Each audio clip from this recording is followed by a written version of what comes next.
Hello, I'm Ronnie Eldridge. Welcome to Eldridge and Company. New York's Civilian Complaint Review Board was established in 1993, and almost from its beginning, it's been criticized for being ineffective. But Mayor de Blasio's recent appointment indicates a new era for this independent agency. Richard Emery, a fierce litigator known for defending civil rights and challenging governmental actions, is the person he selected to accomplish this. And he's my guest today. Welcome. Hi, Ronnie. How are you? I'm fine, thank you. Good. These are very difficult times, it seems to me, for your agency, even if you needed to reorganize it. With the public distrust, I mean, every time you look at the news, you see another case somewhere in the country where people are objecting to some police action. So, I mean, with this demoralized police force and this overacted citizenry, how does it affect you guys on the review board? Do you get more complaints recently? Well, it's a very complicated, as you pointed out, a messy situation, to say the least. The real problem is that the Civilian Complaint Review Board is at the middle of all the forces that can never really accommodate one another: the unions, the officers, the police department, and the communities, none of which really deal with each other in a very collaborative or positive way. And we're in the center.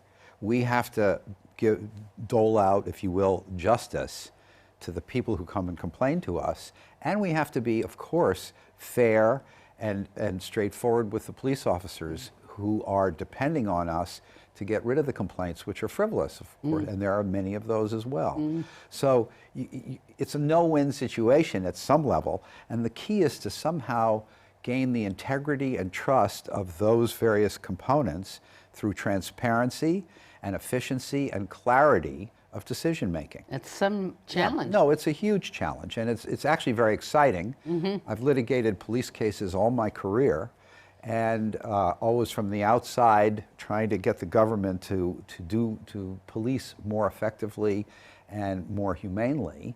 And now I was asked to do this, and I did it only because I felt like after all those years of criticizing and being an outsider and representing individuals in one aspect of this big problem, it was time to step up and really try and see whether there was any way to accommodate these adversarial forces. And you like challenges. Well, that's right. And I have the energy to do this, and I'd like to do it. I'm continuing to practice law all this time, but it does look like we can make some significant, important changes. So the review board is a place where, as a citizen, if you've had some interaction with a police officer, do you ever call them cops? Sure, they're sometimes called. They call themselves cops. I don't view it as an insulting term at all. Good. So they have an interaction with a cop they don't like. What? Either it was abusive, or they think it was too forceful? Well, it's the category of the jurisdiction of the Civilian Complaint Review Board is called FADO, F-A-D-O, force, abuse of authority, discourtesy, and offensive language. Oh, that's interesting. Yeah, and so FADO is our jurisdiction. A lot of things come to us which are not FADO, and we refer those away. And the police department refers FADO to us, even though IAB, the Internal Affairs Bureau in the police department, can also investigate internally.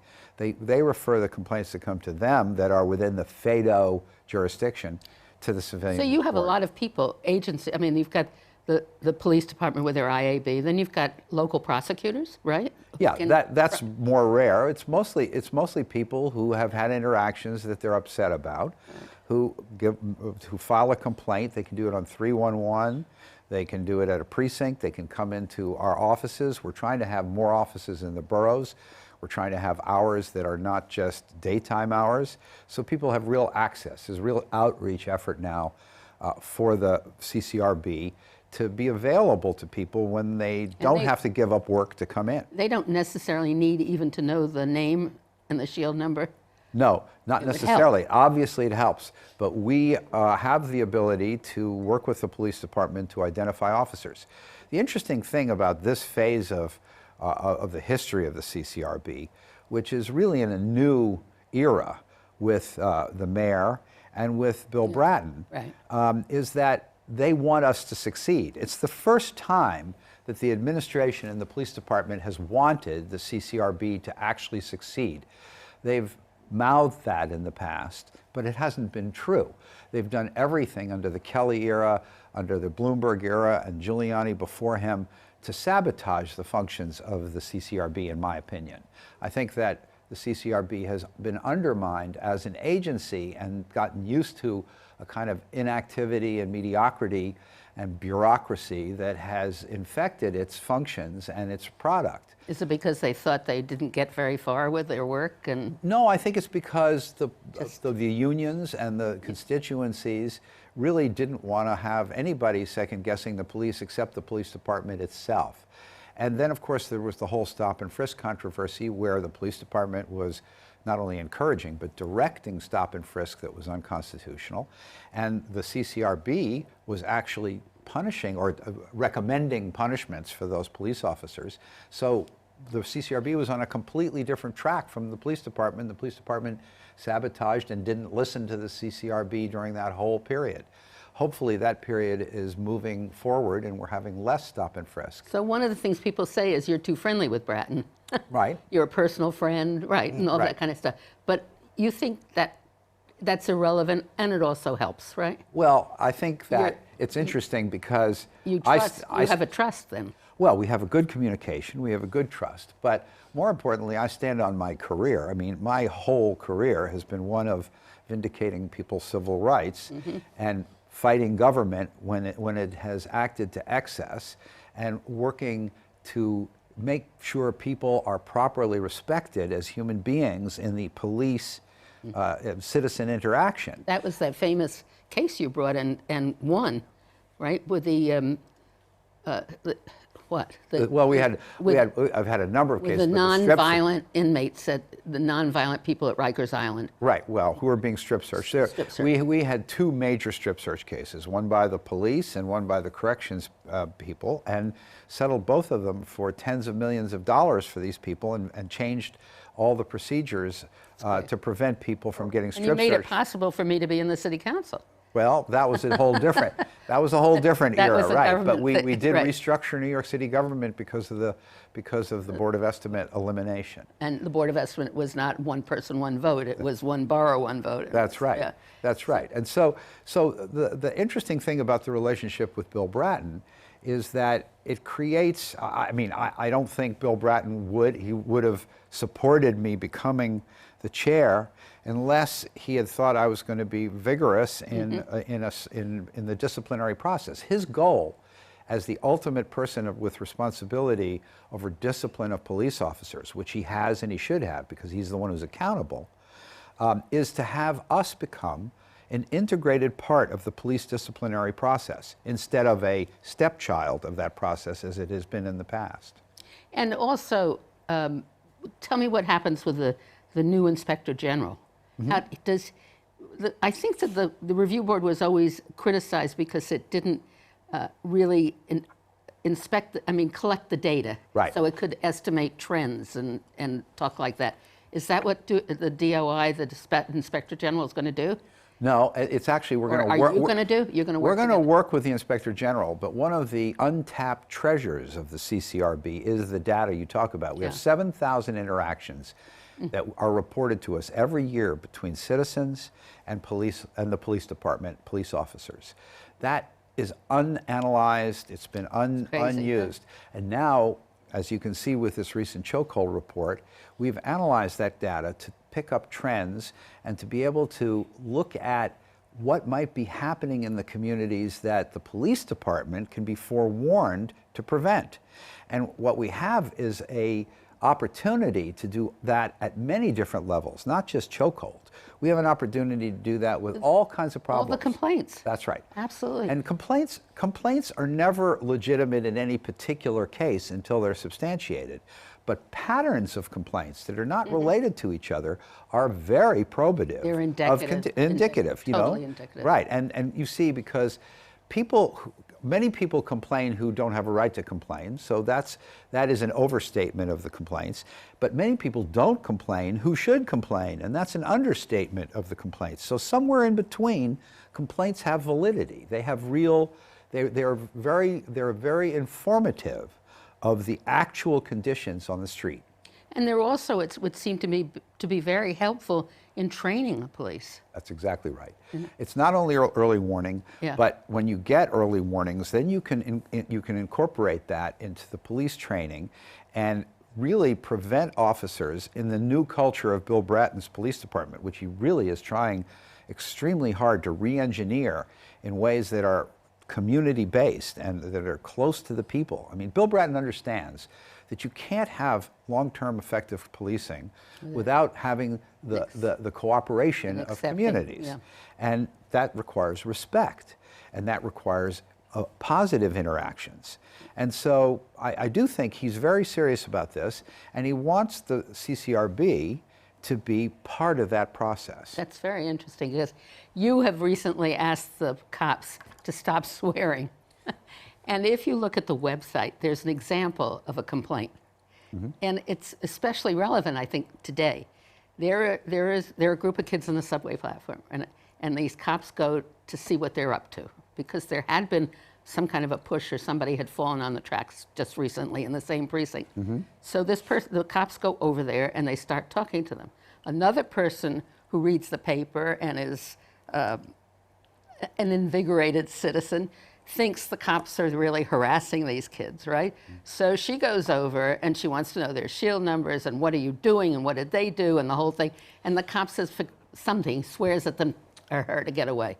And she files a complaint, which is so indicative now of what happens, because anytime you see a police officer with a kid or a couple of kids, you're going to look at them suspiciously, because we have this new suspicion of, it's not new, I guess. Well, in fact, suspicion. my experience over the many, many years that I've done police abuse cases is that the genesis of most police abuse incidents is questioning of authority. Police officers, as a general proposition, do not like to have their authority questioned. Nobody does, but in their case, they are vested with this awesome power, and the power to use force, and the power even to use guns, and they have to learn restraint and security enough so that when their authority is questioned, they remain calm and they don't take it personally. And that interestingly enough, that line is very different, for instance, in California or in certain police departments than it is in New York. We have a problem with police officers taking questioning of their authority at any level seriously and personally. In other jurisdictions, in particular Los Angeles or other places, police officers rarely ever use a foul language. Is that right? And they're almost always very professional. Now they're very militaristic and they're very authoritarian, but they don't seem to react as personally as New York City police officers, and it's a cultural thing. Yeah. And it does seem to me to be something that we can do something about. There is even in the disciplinary process there are cases where judges in the disciplinary process at one police plaza have said that under stressful situations, it's perfectly proper for police officers to use foul language to gain control. Well, I think that's idiotic.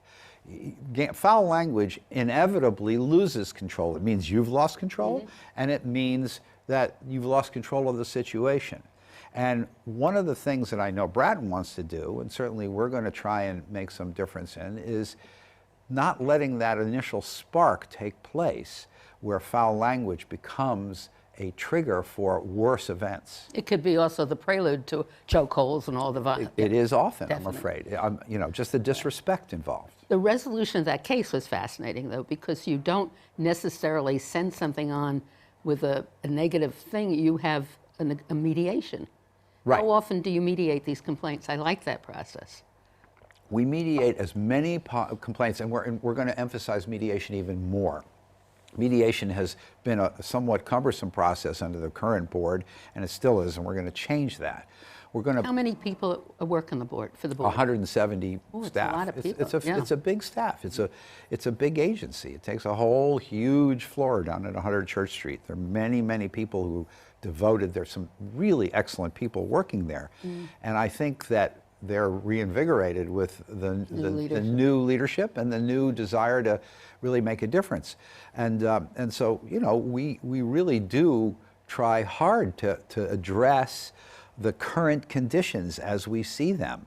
And, so, and we see them first because the investigators get these cases and they start to see how people are reacting with the police, and they start to see these patterns, which we're now going to be documenting and feeding to the police department. So tell me about the warnings. mediation. Let's go back when mediation. Well, sure, sorry. Mediation is has been the option that has been proposed to many of the complainants. But the fact is that now it should be the option that complainants decide not to take, right, as opposed, it should be yeah, opt-out mediation. Yeah. In other words, where complainants will be encouraged or allowed to mediate. If they don't want to mediate, they can express that, and they're not forced to. Police officers like mediation because it gives them the opportunity to get rid of the case more quickly, and it also gives them the opportunity to avoid an interview under oath with investigators, which they don't particularly like. So we get a lot of cooperation from police officers about mediation. The key is now to get the public, the civilians who make the complaints, to agree to mediation.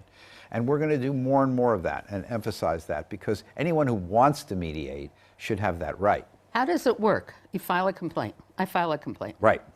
You file a complaint and it goes to an intake unit, and immediately the intake unit assigns it to a team of investigators. At the same time, we obtain the documents to the extent we can from the police department that relate to the facts of that complaint. So do you grade them in importance? Well, one of the problems has been in the past there has been very little prioritization. There's been some, but not nearly enough. What we have to do now to make the cases go more quickly and more efficiently is take the easier cases, the ones that are more obvious one way or the other. Some are clearly frivolous, some are clearly serious. Video is going to help us a lot in this. Not all videos are definitive, but many of them are really definitive, and you can resolve cases very quickly. You can also sometimes resolve cases by, you can find out what the motivation is for making the cases. Sometimes lawyers put up people to make complaints. Sometimes that are more for purposes of getting a background and getting information, getting us to do the investigation and the like. And that may be legitimate in some cases, but in many cases it isn't. And then you can have people who have made hundreds of complaints, or at least many tens of complaints, and you can see they're serial complainants, and that can be an issue. But then there are many people who are obviously very legitimate and who are making serious complaints, and they have to be taken seriously. So you grade them in priorities in a number of ways. First of all, whether it can be resolved easily, clearly, quickly, without a superhuman investigation. Second of all, and how important it is in terms of force, whether it's a force complaint where there have been injuries. And thirdly, if it's a video complaint, you can usually have that at a top level priority. So those are some of the priorities we're looking at. So they get then sent to a group, a team? A team of investigators, that's right. And then there's a process by which all the witnesses are brought in. Obviously the complainant comes in and gives a full statement, not just the one at the intake. And then the witnesses are brought in, all the documents and all the records are gathered from the police department, and then ultimately all the police witnesses are brought in and the police officer is brought in. And then a very careful and thorough closing report is put together by the investigator and the team of supervisors going back and forth. In fact, it's incredibly complex and long. And that closing report with all the backup documents goes to a panel of board members. The panels are made up of one appointee by the city council, one appointee by the mayor, and one appointee by the police commissioner. So you have panels of 3 members of the Civilian Complaint Review Board, and we sit on cases and read the closing reports. We see the recommendations of the investigators, and we see whether we agree or disagree to substantiate, unsubstantiate, exonerate, or unfound are the main areas, and I can explain to you what each of those is, but each of the allegations in each incident. Then, at that point, if there are substantiated complaints, if it is unsubstantiated, we write a letter to the police officer and to the citizen, And if it's substantiated, we also write the letters, but we then send it to the police department with a recommendation for 3 levels of discipline. The most serious, charges and specifications, the medium level of discipline, which is command discipline, and the lowest level of discipline, which is instructions, essentially training. And then the police department gives the opportunity to the officer to defend him or herself at a trial, if it's charges and specifications. And ultimately, the police commissioner decides what the proper level of discipline is in each individual case that goes over to the police department. So the board never meets as a whole? No, the board meets as a whole once a month. If there's a disagreement between the investigator's recommendation and the panel of the 3 members, right, then what happens? The Does panel, that go to the board? No, the panel decides. The panels decide. Sometimes we have whole board meetings on a particular case, but that's very rare. Almost always it's panels. Our board meetings are about running the agency, and we do it once a month in public. We're doing it now in the evenings, in the boroughs and in the neighborhoods, so that we are not sealed up in a room in 100 Church Street, where that historically has taken place. In a foreign environment. Right, also. and with security out front. We're doing it in community centers, we're doing it in public housing. We're trying to do meetings in appropriate areas where the public can really come. And the sessions are great because what we're talking about there is our reform process, our reorganization process, and any new events, and various developments within the agency. And then at the end of it, we open up the floor to the public to come in and ask questions, make statements, say whatever they want to say in an open forum to influence us and influence the news media who may be covering it. Is there any way to estimate the length of time it takes to adjudicate a case? Well, that's one of the fundamental problems that we have now. It's taking much too long. And it takes so long that on the one hand, citizens give up, so that we have a much too high a truncation rate, it's called. They give up, and it's over 50%. And then we also, on the other hand, it's unfair to the police officers who have these charges hanging over their heads, which affects their progress, their promotions and their assignments, and just generally affects their conduct. So one of the goals here is to shorten the period. Now it's almost a year before conclusion of investigations, many investigations as an average. I'm shooting very, very intensively for 6 weeks for simple cases and 12 weeks for complicated cases. That's the goal. And we hope to achieve that. You know, the closer we get, the better we are. We may not make it, but we'll do our darndest. And a lot of it depends on the cooperation of the police department. If we can get documents, if we can get information, if we can identify officers quickly, if we can mediate cases quickly while we're investigating at the same time and have the investigations go forward, we can attain those goals. Is there a coordinator within the police department to work with you? Oh yes, we have 2 police officers assigned to the CCRB who help us get materials and find officers, and now we have a new initiative where the Internal Affairs Bureau is coming there 2 days a week to help us identify officers and help us get records. So there's a lot of cooperation that's never existed in the past. And in fact, I'm meeting with various staff members with the police department every 2 weeks. On a Tuesday afternoon, we go up there and we work hard at trying to figure out how we can better coordinate all of the activities between the 2 agencies. Now, do the 2 cases that are now so prominent, the Staten Island case and then the one of the cop taking the money, do they come to you? They are in our agency, but what happens in those cases usually when they're that high profile is they're what are called district attorney holds. When the criminal charges, when there are potential criminal charges, they ask us to hold the case for 30 days at least. And then we check with them every 30 days, and unless they give us a good reason, we go forward. But if they give us a good reason to hold it, then we do. And then if a police officer has a charge against him, and it's an important high priority charge, is he put on leave? Depends on that's a police department decision. That's not a CCRB decision. That's a decision. But the application will still stay with you. I mean, the whole thing. Yes, the investigation will stay with us, and we even do some joint investigations with IAB, and that's working much better than it ever has in the past. So how many members are there on the board? 13. 13. Now, there are now 3 vacancies, so we have 10 at this point, but we're the city council and the police commissioner. Police commissioner has 1 vacancy, the city council has 2, and presumably they'll be filled. The police commissioner has 3 appointments? 3 appointments. But how do those members attend the different panels? How many panels do you have? Well, we have 5 or 6 panels on any given month. So that's a full-time job for those guys. Well, it's very intense. It's extremely, it's a big commitment. It's not an honorary board. This is a working, hard-working board, and the people who commit to this are genuinely, idealistically motivated to be involved in trying to solve these police-civilian problems. So you think because you have the support of the mayor, which is not always the case. That's right. And of the police commissioner, you're very hopeful that this agency is going to emerge as a whole new agency. If I don't have that, I cannot succeed. If I have that, I may succeed, although it's going to be very tough, even with all their support. Why?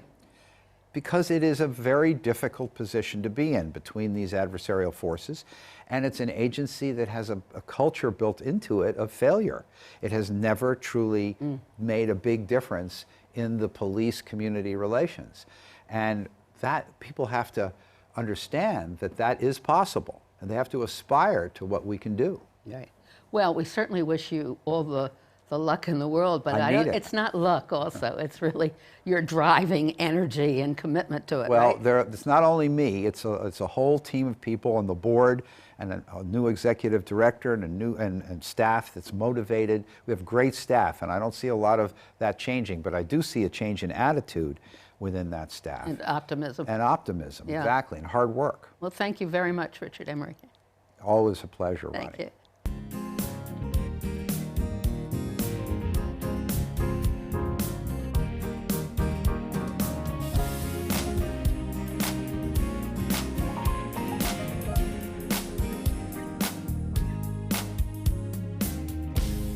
If there are any people you'd like to hear and topics you'd like us to explore, please let me know.